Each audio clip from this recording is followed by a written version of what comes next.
اللہ آپ کو برکت عطا کرے۔ عزیز دوستو، اللہ تعالیٰ نے قرآن مجید میں نبی پاک صلی اللہ تعالیٰ علیہ وسلم کی عظمتوں کا جگہ جگہ ذکر فرمایا ہے۔ ایک ہوتی ہیں انسان کی طبیعت کی مجبوریاں اور طبیعت کی ضرورتیں۔ اللہ تعالیٰ نے جو ہماری طبیعت کی ضروریات تھیں اور جن چیزوں کی ہمیں حاجت تھی، وہ ساری چیزیں دے کے ہمارے رسول کو دنیا میں مبعوث فرمایا۔ بعض اوقات ہوتا یہ ہے کہ انسان جب تھوڑا سا کسی چیز کی اصل سے ہٹتا ہے،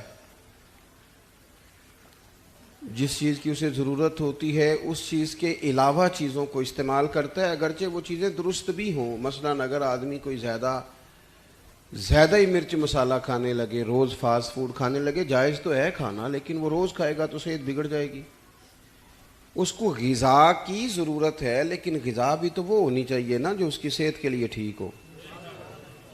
اگر اس کی صحت کے لیے ٹھیک ہی نہیں ہے وہ غذا، تو وہ نقصان دینے لگے گی۔ بہت سارے لوگ دنیا میں بہت سارے کام کرتے ہیں، لیکن اس سے روحانی زندگی متاثر ہو جاتی ہے۔ بہت زیادہ پیسہ جمع کرنا، ہر وقت رزق حلال کی دوڑ میں لگے رہنا جائز تو ہے، لیکن اگر یہی کام ذہن پر، دل پر طاری کر لیا جائے گا تو پھر وہ ذرا بندے کو روحانی طور پر بے سکون کر دے گا، کچھ تکلیف بڑھ جائے گی۔ بہت ساری چیزیں ایسی ہیں جو اگرچہ اپنے اصل کے لحاظ سے جائز ضرور ہیں، لیکن اگر ان کی کثرت ہو جائے گی، اعتدال سے بندہ اوپر چلا جائے گا تو وہ بھی نقصان کا باعث ہوں۔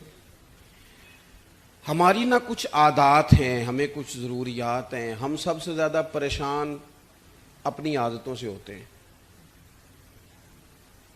انسان کو سب سے زیادہ خطرہ اپنی خواہشات سے ہوتا ہے۔ کئی دفعہ وہ بندہ کہتا ہے یار یہ میری کبھی جان چھوٹ جائے نا اس بیماری سے تو میں بچ جاؤں۔ وہ جتنی چیزوں کی ہمیں ضرورت ہے، جن سے ہم نے بچنا ہے، جو ہم نے استعمال کرنی ہے، جس سے ہمیں روحانی شفا ہونی ہے، وہ ساری چیزیں اللہ نے ہمارے رسول کو عطا فرمائی اور ہمارے لیے دے کر بھیجا۔ ہمارا کام یہ ہے کہ ہم ان نسخوں کا صحیح استعمال کریں اور وقت پر کریں۔ فجر اپنے وقت پر اور ظہر اپنے وقت پر، اعتدال رکھیں، تعین کریں۔ رزق حلال کا ٹائم اپنی وقت پر اور عبادت کا وقت اپنے وقت پر۔ ماں باپ کے حقوق کا تعین پورے طور پر، بیوی بچوں کے حقوق کا خیال بھی ان کے وقت پر۔ تو حضور نے ہمیں اخلاقی بلندیاں عطا کی ہیں۔ نبی پاک علیہ الصلوۃ والسلام نے جو انقلاب برپا کیا ہے وہ اخلاقیات کا انقلاب ہے۔ محنت کرنے کی شریعت بہت زیادہ سپورٹ کرتا ہے، لیکن اگر لوگ محنت زیادہ کریں، بڑا کمائیں، پر ساچی نہ بولیں، اور اگر بددیانتی نہ چھوڑیں تو وہ بہت زیادہ مشقت تھکا دینے والی ہوگی۔ اللہ تعالیٰ نے رسول پاک علیہ الصلوۃ والسلام کے بارے میں ایک مقام پہ قرآن میں یہ بھی فرمایا کہ وَإِنَّكَ لَعَلَىٰ خُلُقٍ عَظِيمٍ، محبوب ہم نے آپ کو اخلاق عالیہ عطا فرما کے بھیجا ہے۔ بلند ترین آپ کی خو بہترین ہے، اونچے اخلاق کے ساتھ حضور دنیا میں آئے۔ ہمارے ہاں لوگ سمجھتے ہیں صرف میٹھا بولنا اخلاق ہے، حالانکہ میٹھا تو ڈھیر سارے لوگ مطلب کے لیے بھی بولتے ہیں۔ وقت اپنا ٹائم نکالنے کے لیے آپ چلے جائیں بہت مہنگی دکان پہ اور آپ ایک جوڑا بھی نہ خریدیں، سارے تھان آپ نے کھلوا دیے، سارے سیل مین نے کھول دیے، آپ نے کہا نہیں یہ میرے والا نہیں، اس نے کہا ٹھہرے میں نے پیچھے بھی رکھے ہوئے ہیں کچھ کپڑے، وہ بھی وہ لے کے آیا، وہ بھی آپ نے دیکھ کے کہا مجھے نہیں چاہیے، تو ابھی بھی اس نے ناراض نہیں کیا آپ کو، کہتے ہیں آپ دوبارہ آئیے گا میں نے مال نیا بھی لانا ہے، ناراض نہیں کرتا۔ آپ اتر گئے سیڑھیاں، لیکن جب آپ اتر گئے تو بعد میں کہنے لگا لینا دینا ہوتا کچھ نہیں، وقت ضائع کرنے آ جاتے ہیں۔ تو یہ اس کا اخلاق نہیں تھا، یہ اس کی ٹریننگ تھی۔ اس کو ٹریننگ دی گئی تھی کہ تو نے گاہکوں کے ساتھ سخت. اگر اخلاق کا معاملہ ہو تو پھر کوئی گاہک ہو چاہے گاہک، پھر تو اخلاق ہے. اور اگر صرف اپنا گاہک ٹھیک کرنا ہے، یہ ڈھیر ساری جگہوں پہ معاملات ہیں. تو صرف میٹھا بولنا اخلاق نہیں، میری بات کو سمجھے.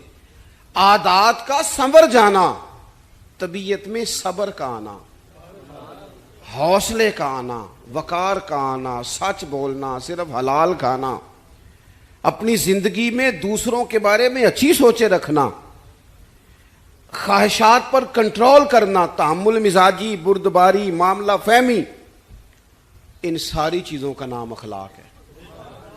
اپنی عادات کو سنوار لینا یہ اخلاق ہے. لیکن ہمارا مزاج یہ ہوتا ہے کہ ہم 2 4 5 چیزوں میں اپنے آپ کو بند کر لیتے ہیں. بند. دیکھو ترمذی شریف میں حدیث ہے، نبی کریم علیہ الصلوۃ والسلام نے فرمایا، حضرت سیدنا انس بن مالک رضی اللہ تعالیٰ عنہ سے حضور علیہ السلام نے فرمایا، اے انس میرے بیٹے،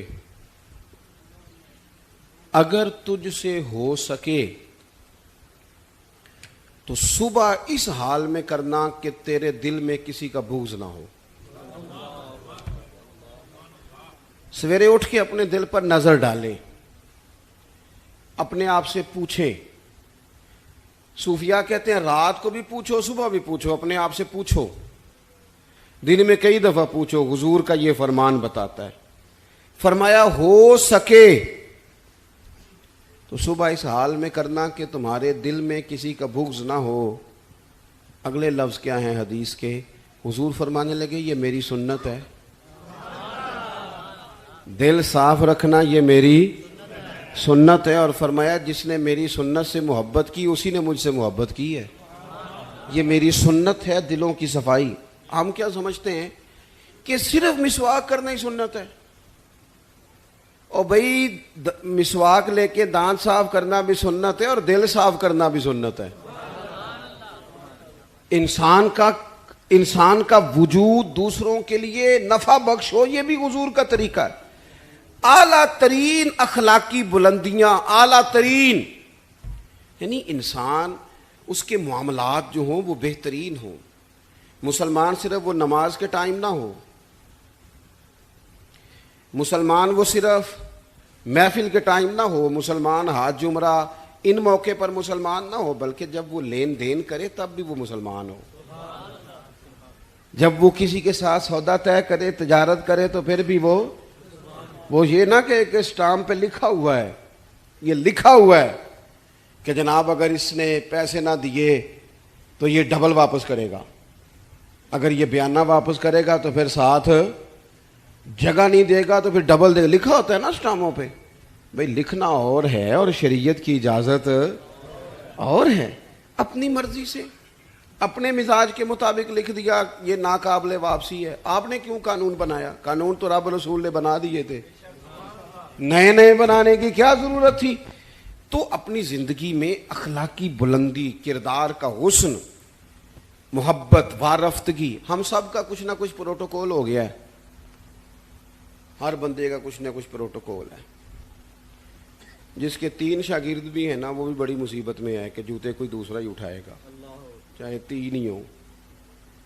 وہ جس نے ڈرائیور رکھ لیا ہے نا، چلو اللہ نے توفیق دی، تیرے پاس پیسے تھے، تو نے ایک آدمی کو ڈرائیونگ پہ رکھا.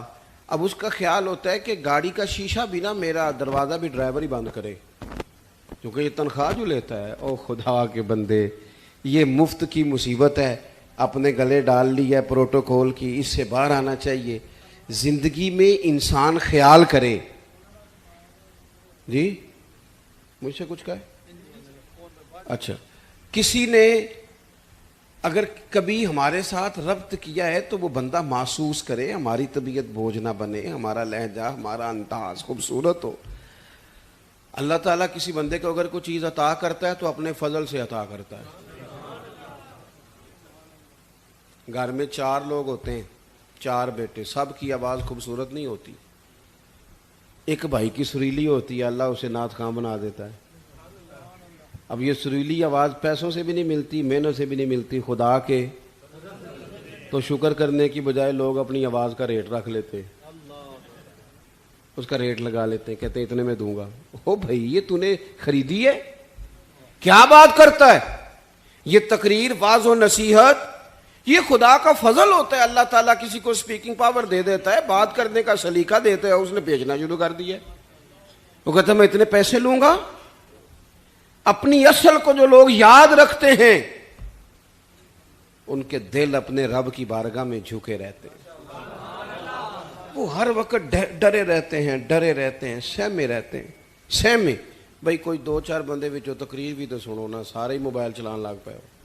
میری طرف توجہ کرو، بناؤ مووی، میں منع نہیں کر رہا، پر میری بھی تو سنو نا۔ آپ ادھر ادھر دیکھتے ہیں تو میں پریشان ہو جانا، یہ کیوں ادھر ادھر تک دین۔ آپ میری بات پر غور، میں انہیں ٹر جانا جے بشاک ایک دوجے دی مووی پہ بنایا جی۔ میں گیا تھوڑی دیر میں تو پہلے ہی بڑا بزدل ہوں، تقریر تھوڑی کرتا ہوں، اور آپ اور مجھے کمزور کر رہے ہیں۔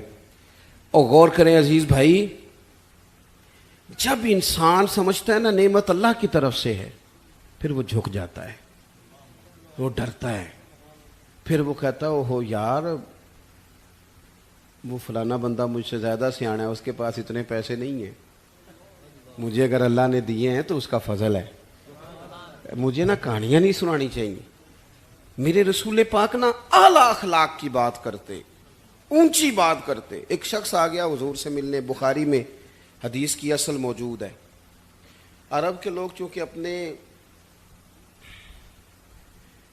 غلاموں پر روب بڑا ڈال کے رکھتے تھے، پریشرائز کر کے رکھتے تھے۔ یہ طریقہ ہوتا تھا کہ وہ آواز نہ نکالیں۔ مثلا غلام نے اگر جانور چھاؤں میں نہیں باندھا، دھوپ میں ہے تو مار پڑ جاتی تھی، کیوں نہیں باندھا؟ اور اگر اس نے کبھی باندھ دیا نا تو پھر بھی مارتے تھے، کہتے تھے تو اتنا سیانا ہو گیا، تو نے پوچھا ہی نہیں، مرضی کر دی تو نے۔ ایک مزاج ہوتا ہے پریشرائز کرنا، پریشان کرنا۔ اور آج بھی میں نے یہ انداز دیکھا ہے، پر غریبوں کے لیے، غریبوں کے لیے، امیروں کے لیے نہیں ہے۔ یعنی وہ چلو وزیر تو ایک طرف رہ گئے، پیروں کا بڑا برا حال ہے، اللہ ماشاء اللہ۔ وہ بھی مرید تگڑا ہو تو رنگ اور ہے، بندہ ماڑا ہو تو انداز اور ہے، یہ ٹھیک نہیں۔ اقبال کہتے ہیں خدا بندہ یہ تیرے سادہ دل بندے کدھر جائے، خدا بندہ یہ تیرے سادہ دل بندے کدھر جائیں۔ درویشی بھی عیاری ہے، شہنشاہی بھی عیاری، سارے عیار مکار ہو گئے۔ میرے عزیز نبی کریم صلی اللہ تعالی علیہ وسلم کی خدمت میں وہ شخص آیا اور اس نے آ کر کے نا حضور سے سلام لیا، تو اس نے صحابہ کو بھی نبی پاک کا ادب کرتے دیکھا، پر وہ سمجھ نہیں نہ سکا کہ یہ ادب ہے۔ اس پر مجبور نہیں کیا نبی پاک نے، کسی پر کوئی ایسی پابندی نہیں، اس نے ادب کرتے دیکھا۔ تو چونکہ اس نے بادشاہ دیکھے تھے، وہ ڈرنے لگ گیا اور کانپنے لگ گیا۔ حضور نے فرمایا کیوں ڈرتے ہو؟ کیونکہ وہ دور سے آیا تھا، ملک شام سے۔ تو وہ عرض کرنے لگا یا رسول اللہ صلی اللہ تعالی علیہ وسلم، میں نا مدینے کی ریاست کے سربراہ کے پاس آیا ہوں، ڈر لگتا ہے کوئی ایسی بات نہ ہو جائیں، آپ ناراض ہو جائیں۔ ماڑا بندہ بیچارہ مفت کے روب میں آ جاتا ہے کئی دفعہ، اور حضور کو تو اللہ نے روب دیا ہے، سرکار کا تو اصلی روب ہے۔ یہاں تو بعض غریب مفت کے روب میں بھی آ جاتے، ڈر رہا ہے۔ اب حضور اسے تھبکی بھی دے دیتے، بات سمجھا بھی دیتے تو بات ٹھیک تھی، لیکن وہ بات تو دور چلی گئی۔ پتہ ہے حضور نے کیا فرمایا؟ فرمایا سن بھائی، تو کسی ریاست کے سربراہ کے پاس نہیں آیا، تو اس بیٹے کے پاس آیا ہے جس کی ماں گوشت کے خشک ٹکڑے کھا کے بھی گزارا کر لیتی، تو غریب ماں کا بیٹا ہوں، غریب ماں کا۔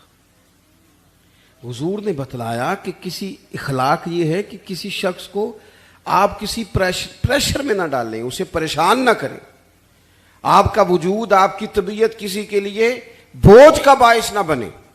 میں نے اپنی زندگی میں ایک ارادہ کیا ہوا ہے، اس کے لیے مجھے نیند بھی کم کرنی پڑتی ہے۔ میں نے دیکھا کہ جب کسی کو بلایا جاتا تھا نا، خطیب صاحب کو، پیر صاحب کو، تو بڑے بڑے فون کرنے پڑتے تھے، کتے پہنچے ہو، کتے آ گئے ہو، باہر جانا پیندا سی، بندے پریشان ہو جاتے تھے۔ میں نے یہ کہا ہے کہ اگر کسی نے کہا ہے نا 2 بجے، تو وہاں 2 بجے سے 5 منٹ پہلے جانا ہے، سانو ٹینشن جنی مرضی ہوئے سامنے والے نے دلانا ہوئے. میری بات کی سمجھ آ رہی ہے؟ ہوتا کیا ہے، نہیں آپ کا تو خیر کوئی ایسا لیٹ نہیں ہوا، اللہ آپ کو جزا دے، اور میرے خوشی ہے آپ نماز پڑھ رہے تھے، یہ خوشی ہے، اور بڑی خوشی ہے کہ آپ نے جلدی سے نماز پڑھ لی، ورنہ اللہ خیر کرے. ویسے میں کو تھوڑے جو بھی ویکھے نا جنہیں نہیں پڑھی، چلو کہڑا تساں کسی نہ گل کرنی ہے. ایک بات یاد رکھنا، کوئی نہیں اجر ملے گا محفل میں آنے کا، بالکل نہیں. ایسے اپنے آپ کو جھوٹی تسلیاں نہ دیا کرو. فرض پہلے ہے اور نفل، یہ کوئی کہانی نہیں کہ آپ محفل بڑی تگڑی کرائیں اور فلانا کام. مجھے ایک دفعہ ایک صاحب نے کہا جی 22ویں محفل ہے یا 21ویں ہے، آپ کو بلانا ہے، پہلے فلاں بزرگ آئے، فلاں عالم آئے. تو میں نے کہا نماز پڑھتے ہو؟ کہنے لگا نہیں، دعا کریں. تو میں نے کہا آج کے بعد نہ کسی کو بتانا کہ اتنے علماء کو میں نے دعوت دی ہے. وہ کہیں گے اتنے مولوی مل کے بھی اسے نمازی نہیں بنا سکے. تو اس لیے یہ اصل پہ آئیں. کیا مطلب؟ اس کا مطلب ہے کہ نماز پڑھی نہ جائے اور باقی سارے کام کیے جائے. نماز اصل ہے، نماز روح ہے. اور حضور ناز سے بھی بڑے راضی ہوتے ہیں، پر میرے نبی نے فرمایا نماز تو میری آنکھوں کی ٹھنڈک ہے. تو جب تو نماز پڑھتا ہے حضور کی آنکھیں ٹھنڈی ہوتی ہیں. یہ تو کر نہیں رہا اور باقی تو ادھر ادھر بھاگتا پھرے، تو یہ اضافی بات. تو میرے عزیز، ایک تو حضور نے ہمیں یہ اخلاق دیا ہے کسی کو تکلیف نہ دیں، کوشش کریں. ایک دفعہ نا ایک صحابی نے نبی کریم علیہ الصلوۃ والسلام سے کہا میرے گھر کھانے کے لیے آئیں. اس نے دیکھا کہ حضور پر بظاہر کچھ آثار ہیں بھوک کے، کئی دنوں سے کھانا نہیں کھایا. چہرہ دیکھا اس نے تو بندے گنے حضور کے پاس کتنے بیٹھے ہیں، تو 4 لوگ بیٹھے تھے. اس نے فٹافٹ گھر جا کے کہا 5 لوگوں کا کھانا پکا دے. 5 لوگوں کا کھانا پک گیا. اب وہ حضور کو دعوت دینے آئے. آپ کو پتہ ہے آج کل لڑکے والوں نے جہیز مانگنا چھوڑ دیا ہے، پتہ جی کہ نہیں؟ میں تم خبر دے رہا ہوں، یاد رکھیا جی. وہ کہندے نے اسی جہیز نہیں لینا، بس تسی 600 منڈے جی بچے بندے دی روٹی پکا چھڑنی ہے، 600 دی تے روٹی مینیو اسی دیاں گے. وہ ویکھو جی وہ منڈے نے روز آنا ہے تے منڈے دے یاراں نے تے گھروں نہیں روٹی لبدی، کبھی نہیں کھائی. آپ کبھی دیکھیں بیٹی کے باپ کو، وہ کھانے والی لائنوں پہ یوں پھر رہا ہوتا ہے جیسے کوئی بندہ پاگل ہو گیا ہے. دعائیں کراتا ہے، پیر صاحب دعا کرنا، اور میری عزت رہ جائے، کتے روٹی نہ تھوڑ جائے. ساری زندگی کے تانے بیٹی کے لیے. کیوں تکلیف دیتے ہو کسی کو؟